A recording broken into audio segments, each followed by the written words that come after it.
Terra's story, chapter 24. He inhaled deeply. I'm still not sure I know, Joni. I just know that somehow you are important to me. And he turned to face her. I haven't told you the rest, the part I was saving until we were safe inside. He gestured around them. This sanctuary you've created, I can't imagine anywhere safer. So, he took hold of both her hands. I find you the sexiest, most desirable woman I've ever met, sweet Joan. I love the texture of you, the shape of you, the way you move. I love the way being close to you makes me want to merge with you all the way. My body wants no distance between us. I want to be inside you and feel you, finding ecstasy with me. He shook his head slightly. I can't say I understand it, but I feel it so strongly that I can't deny it. And, he gulped, and I wanted you to know. She nodded. I feel it too, Brian. Shall we find out what's happening between us?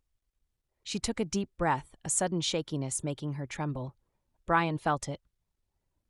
You're a brave one, Joni. The thought of you makes me tremble, and I have no idea why, but I'm not going to miss out on something this big. Yes, please, let's explore what's happening between us. She smiled, and taking his hand, turned to lead him toward her bedroom. Tonight, Brian, we sleep side by side. Nothing needs to happen, and nothing can't happen. Let's just flow with what wants to happen. She stopped beside the bed. Okay. Brilliant, actually, Joan, he replied.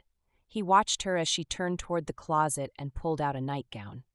I get the bathroom first, and I feel like a shower to wash off the ick from outside, but that can't happen until the power's back on. I do have a bucket of water in there, though, so I can get some kind of wash. See you in a few, and then it's your turn. She came out looking scrubbed and peaceful, and when he came out of the bathroom after his turn, she was sitting up in bed, squinting to read by the light of the candle on the nightstand next to her. She smiled and reached over to flip the covers back on the other side of the bed. He slid in, and she blew out the candle and slid down beside him, kissed him lightly on the lips, then turned and pulled his arms around her middle.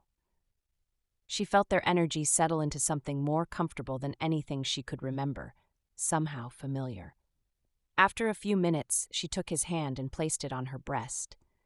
He squeezed lightly, then sighed with contentment and hugged her close. Regardless of the charge crackling around them, they both fell into an easy, dreamless sleep. They woke in the pre-dawn dark, both aware of his morning wood rigid against her bottom. The comfort she felt in his arms grew quickly into hunger that had her hot and moist as soon as she felt him. She reached around behind her to grab his ass and pull him forward as she pressed her butt harder against him. She felt his sudden inhale and his breath as he whispered in her ear.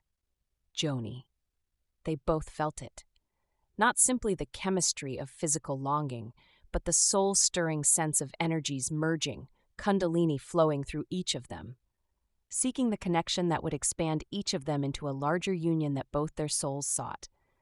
An inherent rightness as though finally, in this lifetime, they found in each other another part of themselves.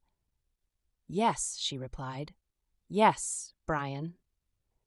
Then she gasped as she felt his fingers open her folds and stroke the lips of her labia. When he spread her moisture around her nub, she jerked and moaned. He slid inside her, slowly filling her, every movement shooting exquisite sensations throughout her nervous system.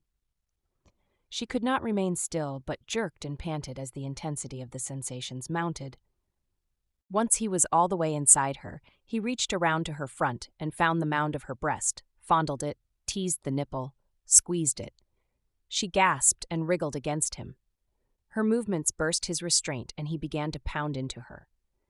Just when she thought she would explode, he paused, and the contrast brought her attention to the fullness inside her, trembling, waiting, panting, breathless waiting.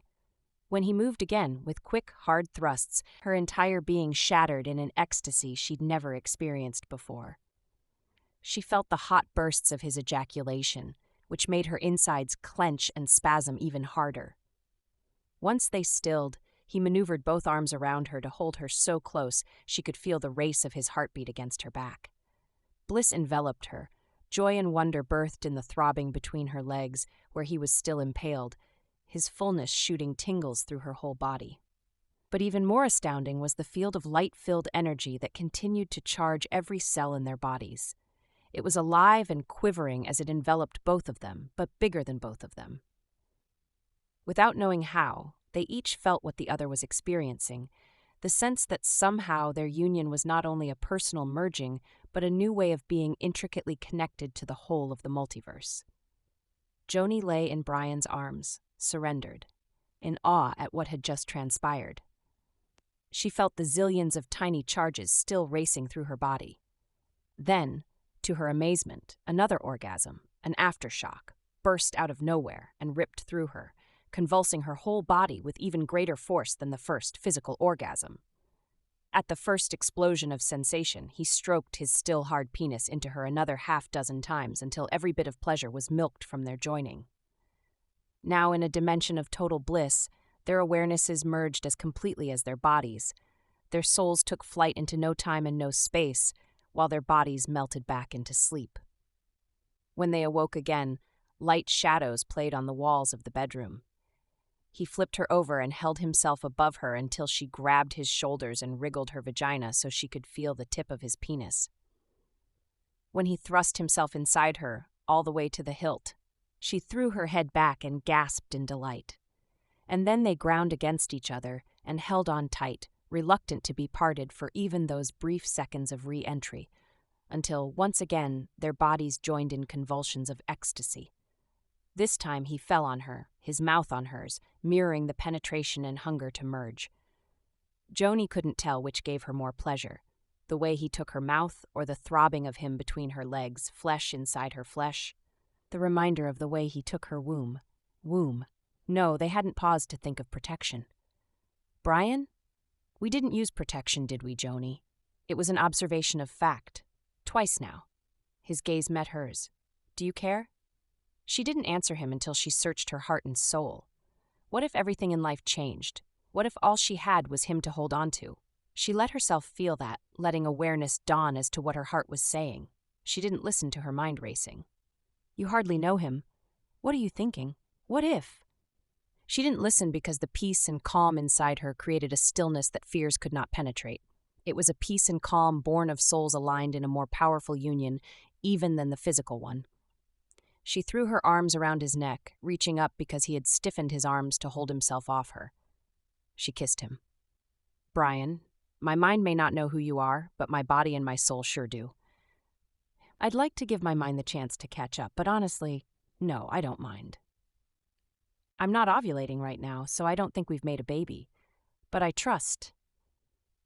She hesitated. What did she trust? I trust us, she finally uttered, her voice soft and steady, her face serene. And I trust the divine. He smiled, joy lighting his face as the sun crested the horizon.